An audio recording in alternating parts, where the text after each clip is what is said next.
अब तक ये माना जाता था कि गर्मी बढ़े तो बीमारियां तेजी से पनपती है। गर्मी जितनी ज्यादा होगी बीमारी भी उतनी ही तेजी से पनपेगी। लेकिन क्लाइमेट चेंज से जुड़ी एक नई रिसर्च ने सबको चौंका दिया।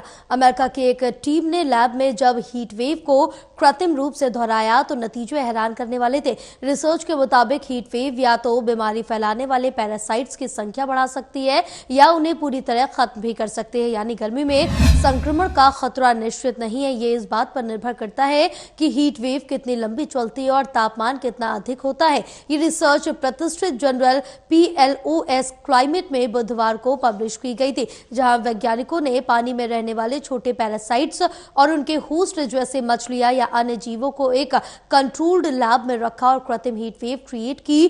फिर उन्होंने देखा कि जैसे जैसे तापमान बढ़ा, कुछ मामलों में पैरासाइट्स की आबादी तेजी से बढ़ी, जिससे बीमारी फैलने का खतरा बढ़ गया। वहीं कुछ परिस्थितियों में पैरासाइट्स इतने गर्म वातावरण में जिंदा नहीं रह सके और उनकी संख्या घट गई।